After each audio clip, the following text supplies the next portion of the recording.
What is up, guys? Delboy here. So Amir quits against Terence Crawford in the 6th round, which means Terence Crawford retains his WBO welterweight title. This fight from start to finish was one-sided. Terence Crawford, in my opinion, won every round and he was always in control. He started the fight very well. In round 1, Amir Khan was actually doing okay for the first 2 minutes or so. He was probing with his jab. He got in and out with a couple of quick combinations. And in the first couple of minutes of round 1, Khan was doing okay. But then came Khan's first grave mistake of the fight. He threw a jab. He reached in way too far. And Crawford countered with a lovely short right hand, which hurt Khan, and Crawford kind of jumped on him and sent him to the canvas with, I believe, a left hook. And Khan was quite badly hurt. Crawford jumped on him when Khan beat the count. Khan's legs were wobbly, but Khan managed to see out the round. Round 1 of this fight really summed up Khan for me, to be honest. I mean, his speed and agility can give guys real problems, but Khan's decision making and his ring IQ will always be his downfall, and we basically saw all of that in round 1. Rounds 2 and 3 were fairly competitive, but Terence Crawford was always in control. Khan was kind of stunned by a couple of shots in round 2. Crawford was playing the boxer-puncher. He was waiting for Khan to make mistakes. He was boxing sensibly, and he wasn't trying to blow a gasket to get Khan out of there, and he was pretty much outboxing Crawford in rounds 2 and 3. Khan did have some success in rounds 2 and 3. That quick 1-2, he managed to land a couple of good right hands on Crawford, but none of these shots really had any effect whatsoever. So rounds 2 and 3 I gave to Crawford, despite Khan having a moment or two here and there. And after round 3, Crawford really started to piece Khan up. Crawford was getting more aggressive. He was switching from body to head. As Khan was lunging in, Crawford kept on countering him. The right hook from the southpaw stance was a good shot by Crawford. That was always catching Khan. And basically rounds 4 and 5, Khan was slowly being dissected by Terence Crawford. Crawford was going through the gears. He was showing off his arsenal. In the first 3 rounds, I felt Crawford was purely playing the boxer-puncher role. But after the 3rd round, he was a lot more aggressive and he was forcing the pace much more. I think after the 3rd round, he realised Khan really didn't have anything for him, to be honest. And from that point onwards, it really was a one-sided fight. Khan landed a good right hand here and there, but it really was few and far in between. There were several shots where Crawford kind of buzzed Khan or stopped him in his tracks, and you could tell throughout this fight Khan was really wary of Crawford's punching power after that 1st round.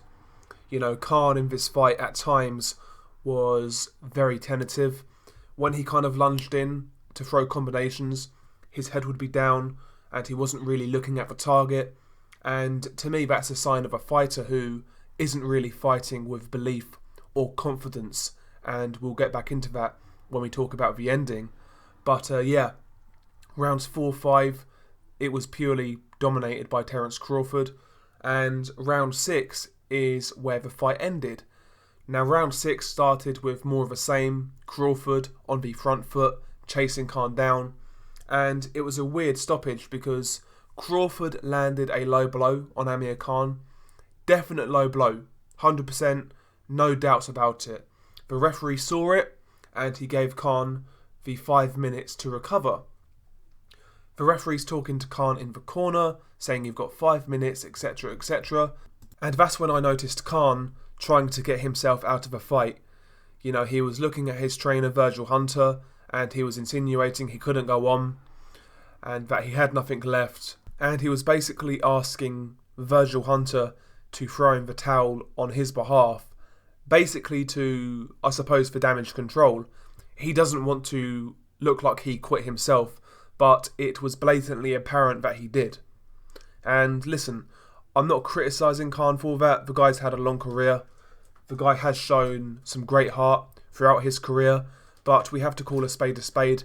Amir can't quit against Terence Crawford. And I wasn't really surprised because Khan wasn't fighting with any belief in this fight. None at all, no confidence, no bravado, none of that. And even in Khan's defeats to date, against guys like Canelo, against Danny Garcia, against Peterson, even against Bradis Prescott, Khan always looked confident and he always, he came to fight. But against Terence Crawford, he knew the writing was on the wall and he couldn't go to the well that one last time. That's how I see it. I just think Khan is done, he's used up, and he's past his best. He can't go through the lengths he used to go through. He doesn't have it in him anymore, physically or mentally, which is why he quit.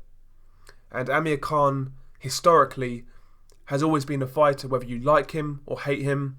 He's always been a guy who showed heart. So for him to quit against Terence Crawford, to me that is just a sign that he's done and that he doesn't really have anything left. That's how I see that situation. I'm not sticking up for Khan. A lot of people are going to be pissed, and that's their right to be pissed. But for me, I'm not really surprised. As for Terence Crawford, I felt it was a good performance. He showcased a lot of his skill set. He boxed well at times. He was aggressive at times. I enjoyed how he worked the body from round 4 onwards. He was looking big. He was looking strong. He was looking powerful. And he got the job done. Terence Crawford, he's a versatile fighter. And he's good to watch. He's really good on the eye. When Crawford is aggressive, when Crawford is putting his shots together, he's a really entertaining fighter. And I enjoyed the last sort of 3 rounds of this fight. As for his future, he signed with Top Rank, so is he going to get fights with the PBC guys anytime soon? Probably not. Those guys are going to pretend he doesn't exist, and we will have to deal with that as fans in the meantime. So where does Terence Crawford go next? Kell Brook was there, and he said if Terence Crawford won, he would take the Crawford fight. Why not, I guess? I know people doubt Brook's ability to make 147, but at the same time, Crawford needs names to fight. And on the Top Rank side of things, those guys are not really available. Kell Brook would be arguably the biggest name he has available, so maybe that's a fight he really needs to consider. Maybe Brook versus Crawford should be the next fight. And if that fight does get made next, I'm not going to be critical. Because, as I said, the guys on the PBC side, they are pretending Crawford doesn't exist. They're using that, he's on the other side of the street, Maloney, to kind of freeze him out. So, in the meantime, Crawford needs to fight. Why not have a high-profile fight against Kell Brook? I'm sure people will give Kell Brook a better chance than they gave Amir Khan. So, listen, I would watch that fight. But that's just me. Share your thoughts below. How did you feel about Crawford's performance? Peace.